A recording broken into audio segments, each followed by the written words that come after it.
रोजगार के लिए हरियाणा गए उत्तर प्रदेश के सहारनपुर के रहने वाले शख्स की पिटाई के बाद कुछ लोगों ने उसके हाथ काट दिए। हेट क्राइम की इस घटना का शिकार हुए शख्स की पहचान 1 लाख सलमानी के तौर पर हुई है। बताया गया कि पीड़ित शख्स के हाथ पर धार्मिक टैटू को देखकर हमलावरों ने इस घटना को अंजाम दिया। सहारनपुर के ननौटा इलाके के रहने वाले 1 लाख ने बताया कि वह काम की तलाश में पानीपत गया हुआ था और किशनपुर कॉलोनी में एक पार्क में लेटा था। इस दौरान कुछ अज्ञात लोग आए और हाथ पर टैटू देखकर नाम पूछा। इसके बाद उन्होंने 1 लाख की पिटाई शुरू कर दी। 1 लाख के भाई इकराम सलमानी ने बताया कि पार्क में हुई पिटाई के बाद घायल 1 लाख पास में एक घर से पानी पीने के लिए मांगा, लेकिन दुर्भाग्य से घर हमलावरों का निकला। इस बार हमलावरों ने उसे घर के अंदर खींच लिया और लकड़ी काटने वाली आरी से दाहिने हाथ को कोहनी के नीचे से काट दिया, जहां 786 का टैटू बना था। हमलावरों ने 1 लाख को बेसुध हालत में रेलवे ट्रैक के पास फेंक दिया। 7 सितंबर को जीआरपी पानीपत में 0 एफआईआर दर्ज की गई और बाद में केस को पानीपत के ही चांदनी बाग पुलिस स्टेशन को ट्रांसफर कर दिया गया।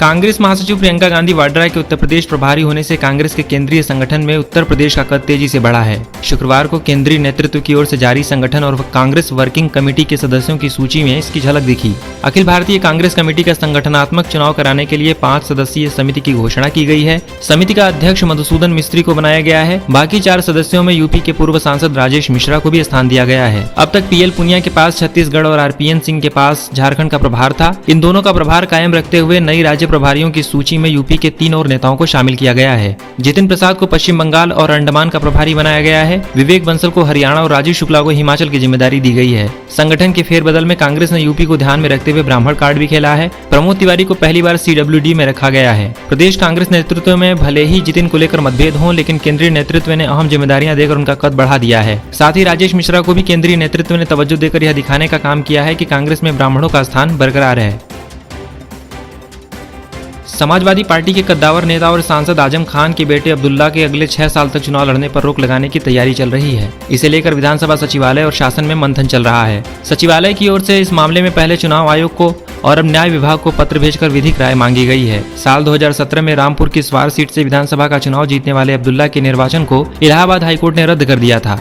रामपुर के आकाश सक्सेना ने कुछ दिनों पहले राज्यपाल और विधानसभा सचिवालय को पत्र भेजकर अब्दुल्ला को 6 साल के लिए चुनाव लड़ने से डिबार किए जाने की मांग की थी। आकाश के पत्र पर 16 जुलाई 2020 को राज्यपाल के अनुसचिव ने प्रमुख सचिव विधानसभा को पत्र लिख मामले में नियमानुसार आवश्यक कार्रवाई करने को कहा था। इसके बाद से विधानसभा सचिवालय में इस मसले पर विचार विमर्श चल रहा है। मथुरा के गोवर्धन स्थित मुकुट मुखार बिंद मंदिर और हरगोकुल दसवरिया ब्राह्मणान में दान के 11 करोड़ रुपए के गबन का मामला सामने आया है। मंदिर के रिसीवर रमाकांत गोस्वामी समेत 12 लोगों के खिलाफ एसआईटी ने लखनऊ में केस दर्ज किया है। सरकार ने जून 2019 में एसआईटी को मामले की जांच सौंपी थी।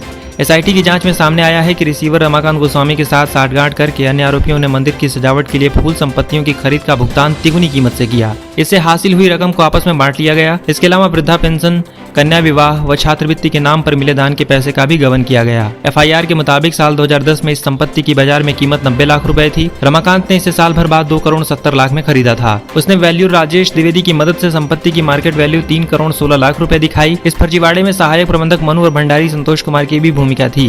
बताया गया कि रिसीवर ने मालियों से मिली भगत कर महंगे दाम पर फूल की खरीद दिखाई और रकम मालियों के खाते में ट्रांसफर करवा ली। बाद में उनके खातों से पैसे निकलवा लिया। करोड़ों का यह गबन मंदिर में बनने वाले फूल बंगले के नाम पर किया गया। उत्तर प्रदेश की राजधानी लखनऊ में एक दिन के अंदर 5 लोगों की खुदकुशी से हड़कंप मच गया। आशियाना थाना क्षेत्र में ठगी के शिकार एक बुजुर्ग ने जहर खाकर सुसाइड कर लिया। प्रभारी निरीक्षक आशियाना संजय राय ने बताया कि रोहतास ग्रुप में प्लॉट दिलाने के नाम पर 2 लोगों ने शख्स से 14,18,000 रुपए और फिर 8,28,000 रुपए के चेक के जरिए तथा 5,90,000 रुपए कैश लिए थे। ठगी का शक होने पर मृतक ने आरोपियों से रसीद मांगी, जिसके बाद उन्होंने पीड़ित के साथ अभद्रता की। इससे आहत होकर उन्होंने आत्महत्या कर ली। इसके अलावा जानकीपुरम में एक युवती ने फांसी लगाकर आत्महत्या कर ली। वह निजी कंपनी में जॉब करती थी और फिलहाल घर पर ही रह रही थी। काकोरी में मोबाइल फोन की दुकान पर काम करने वाले शख्स ने आम के पेड़ में रस्सी बांधकर फांसी लगा ली। वहीं मडियाव थाना क्षेत्र में एक सफाई कर्मी ने फांसी लगाकर आत्महत्या कर ली। कृष्णनगर थाना क्षेत्र के एलडीए कॉलोनी में एक युवक ने शुक्रवार सुबह पंखे के हुक और साड़ी के सहारे फांसी लगाकर जान दे दी। पुलिस को मृतक के कमरे से सुसाइड नोट में मिला है। इसमें युवक ने अपनी मौत का जिम्मेदार खुद को ठहराया है।